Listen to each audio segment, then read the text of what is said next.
I'm going to share this with you guys about Deion Sanders, and I want to talk about it. I want the brother to win, and I feel he can win. But I can't hide my other feelings I feel when it comes to us and Deion, bro. It's hard to be a man in general, no matter what ethnicity or whatever. It's already hard. And a woman. It's hard to be a man and a woman in this world. You know what I mean? To wake up every day and do what you got to do for your family, to provide or whatever. Because you got to get over those hurdles that could continuously block you from your dreams, goals, and hope. We don't want to have hope no more because we want a realization of the dream actually happening. Because you can get caught up in the dream and a hope and stay that way like our people, stagnated since oppressive times to even today. And what I mean by that is to see Deion going through all these things that no other coach really has to go through. You're going to tell me that a lot of coaches go through what he's going through, maybe, but not to this degree, bruh. To have your own kind find every little thing to belittle you, to dream and wish and hope for your demise is something sick, bro. And it's like, when you care about this group of people, it stings more. Let me get deeper on it. When it's the Mayo Nation's people talking down on Deion, sabotaging Deion, we get mad at it, but not really, because it's well expected. I mean, if you look at history, even now, in fact, some of these people in the Mayo Nation are good, but it's like a majority of them love to tell you that we're using the race card, we're always bringing up race, when the people of the Mayo Nation who says this are actually some of the worst people you'll ever want to walk around. They show teeth and they hide their hands. And you work with these kind of people, you're probably in church with some of these people, but these are this group of people who always say, why it must be race. I mean, you bring me to this world involving race. Your ancestors and group of people brought up this race issue, and you want to get mad at me because I don't sugarcoat it. Did I call myself a victim? No. I just tell the honest truth when it comes to this.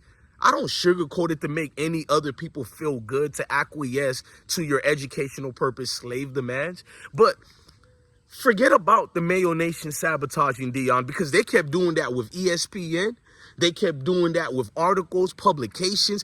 It's people who's never spoke about Colorado in their entire time being journalists on these big syndicated platforms or these big publications such as the New York Post, USA Today. When the last time you spoke on Colorado football? Now, every day it's withdrawal of attacks and attacks on Coach Prime as if he did something internally mad at them. It's the same thing with South Carolina women basketball team with, Coach Staley. The same thing with, Reese. It's like, if Iowa ain't even y'all basketball team, why are you mad at Angel Reese? Because it's race. I don't sugarcoat things. 100% because it's race. The entire world is mad at, is not giving South Carolina their respect. They went undefeated and won the championship. Zero mentions. Talked about them for 1 or 2 days, and that was it. When the last you heard about that incredible run to a championship? But Caitlin Clark is being bombarded amongst us. Now, I'm not making this video for what you think I'm making it. It's not even about Mayo Nation. Now let's start the video. I just wanted to give an intro to what I'm getting tired of and what I'm frustrated with and where I come from. Deion Sanders got to climb a hurdle that's much greater than climbing one against the Mayo Nation. He has brothers and sisters who are literally going out their way to go against Deion because you don't like him, maybe because his divorces, maybe because you might have liked other people around him that he's no longer around. You got people who are part of JSU and they're so angry at Deion, you would think that Deion just corrupted all HBCUs. It's majority of people who don't even go to JSU. People who don't even they went to Florida A&M, schools like that, and they're trashing Deion.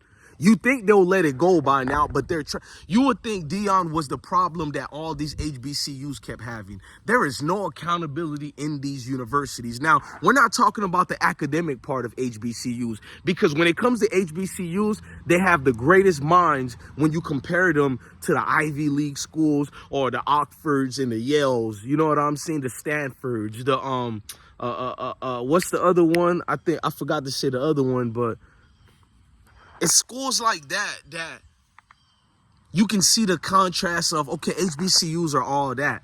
But Deion, when he went to the HBCUs, I understand if you're mad he's leaving because he's a great coach. That part I can understand. Like, man, we lost a great coach. I'm disappointed, Prime. Cool. But the nasty things you say about this man, as if he didn't bring a notoriety to HBCUs that nobody had before.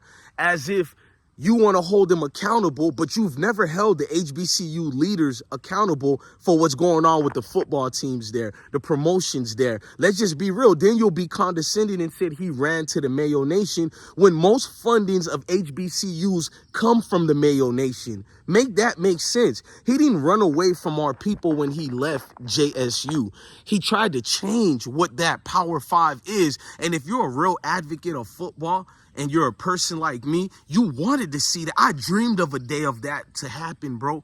Being a football fan like me, and I'm not saying football is everything, because football is not life, but to us who love it, it is life. If it makes sense to y'all, you want to see that Power 5 get knocked down. And the stereotype, I don't care about the name calls the Mayo people say to us. I'm not weak like that. I just love the dominance and what we can bring. The hope it'll do to a kid to see you go to that world, you knock it down, and you make it Chocolate City again, since it's Chocolate City players all over that field.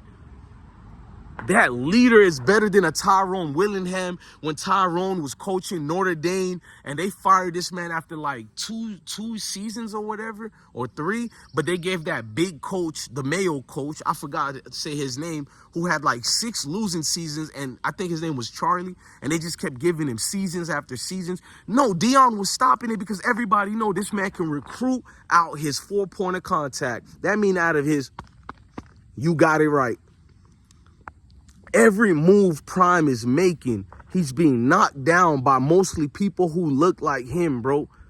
And these are coming from the same group of people who love saying, bro, we don't have enough black this.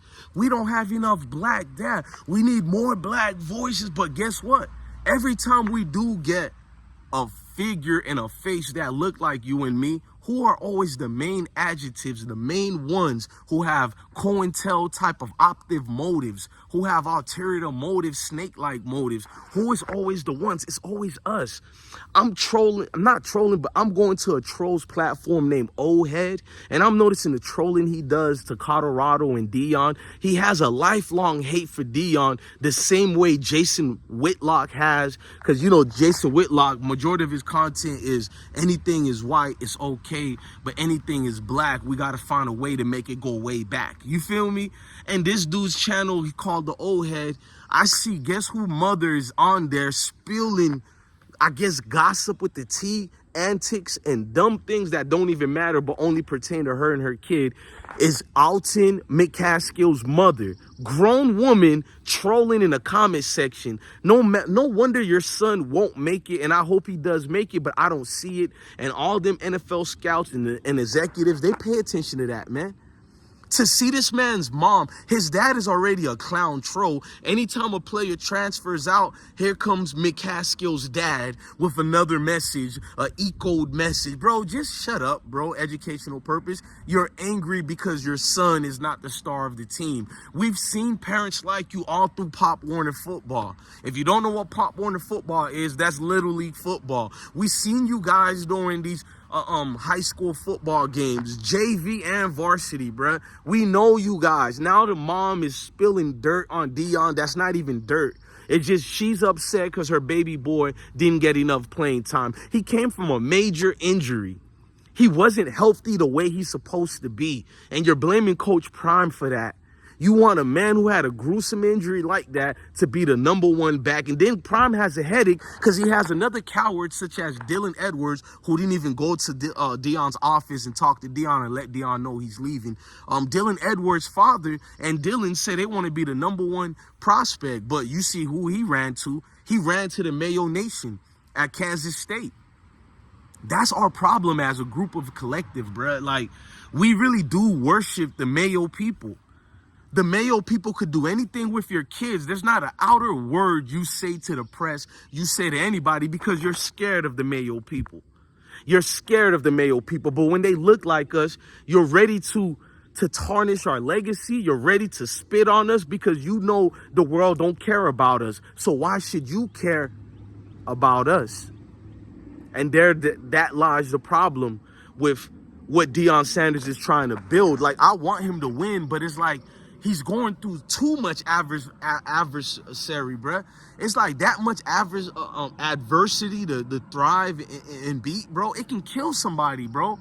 Like, I don't know how much Deion could manage, bro. His health, none of that. I'm being very honest too, bro. I'm being open and intimate about how I feel. No Diddy, bro. Like, I look at it and I see he got hell of talents and players, but look what he just went through his first season. You got coaches, not allegedly, coaches actually giving playbooks away, coaches dropping dimes and reports to USA Today journalists. Come on, man. Like, and then y'all know I'm tied in with one of them real journalists. We're not going to say his name. I did a video apologizing to him. I got close with him. But people like that knows people and players are going insane a lot, bro. Parents ain't never jump through no hurdles. So why we expect these kids who come to the field to play for Coach Prime to really jump through the hurdles? I'm not putting that on all the Colorado players, because about 80% of them Colorado football players, they straight dogs, bruh. I'm talking about dogs in life. They're ready for the challenges, bruh. I should say their names, but I'm going to make a separate video to pay homage to them players who never ran, never left, and they got a mission to do, bro. They know this is bigger than football. It's deeper than sports, bruh. It's the game of life, and they choose to win. They choose to be honorable men and women, bro. And that don't get heard too much because they don't make no awards for honor, bruh. You can't teach honor. It's something either in you or it's not. And over again, the challenges of people that look like you and me trying to lead a group of people to the prom. I know you're going to be like, bro, but it's just football. It's deeper than football, like I told you, bro. It's a leader trying to guide men to the promised land, and that promised land is life, to better yourself and your family. And he keeps having all these hurdles he got to jump over. But what sometimes I shouldn't have to jump over these hurdles when it's you and I, bro. Why? We speak unity. We get mad. I hate to equate it to this because I'm not. I promise you. But anytime I see one of them Mayo Nation police members kill one of us, we join together and we build. And that's not why I'm bringing it up. But what's the conversation? We need more leaders. We need more people who look like us. But we make their job tougher. We stop black policemen. There's a lot of black policemen who don't do a good job too, and they're corrupted, and I stand on that. But there's the black ones who look like you and I, and they know what Pookie and Ray Ray doing on the side. They're trying to look the other way, but Pookie and Ray Ray don't got respect for him because he looks like them. So they make his job tougher. They make it tougher. It's like a stigma that's stuck on us, that you think you better than the next man and you don't like seeing them in a better position than you and I. And something always bugs out because you got coaches also got their own collective on Facebook. I've seen it, and got their own collective on YouTube. And what they do every day, they're giving updates on Deion, but not the way me and other bloggers are. They're criticizing him nonstop. He can never do nothing good in their eyes because they're not in his position. Now, some people can critique Deion. I've critiqued him before. But where's the people who don't like Deion when I critique them? You're not in these comment sections because you could care less if Deion is doing something bad or good. You just don't like him and you're looking for anything bad to harp on. They said he's not a good leader because he lost all those players. But there's been multiple Power 5 schools who's lost 37 players like Alabama, 50 players, and over 60 players like TCU. And we can keep going, bro. Texas lost a lot of players, such as Malik Murphy, who's way better than Quinn Ewers and Ark, man. And I said it because I'm a real football man, bro. Yes, Malik Murphy outplayed Quinn Ewers, but because of politics, Coach Steve let Quinn, the oil money Texas boy start. Ark Manning, purely, well, I'm going to fall back. I'm going to give him a chance because he's still young. But in high school, he was overrated, bro. He was a 3-star at best. But you don't hear the things being said on these other coaches, bro. And all these melanated brothers who can't wait to go in the comment sections angry at me because I care, bro. Angry at me. You're trying to act like you care for, bro, leave Cormani alone. Who the hell is bothering these people? These people are in the limelight. That's what we talk about. So now you're trying to baby a troublemaker like Cormani? You think we're the ones messing with him? Don't this man play for a highlighted football team? But if I was white media and I said the comments that I said about Cormani, you clowns would not be on Channel 7 News, ABC, ESPN, Fox Sports. You won't be in the comment sections writing the I don't want to curse, man. The BS rhetoric that you put in my comment sections or any other blogger who's sticking up for Sanders and the Colorado football team. It's nasty work, man. I just wanted to say it because it's a lot going on. Mentally, I got to look at the fake charades that's going on. In fact, I'm about to get off this video. I'm making a last video about the McCaskill family. I think I need to speak up where other bloggers are afraid. I got y'all back. Love your family, love your kids. And always remember to, man, stay blessed. And it's always going to be B1 first, man. You feel me? B1 to the world, man.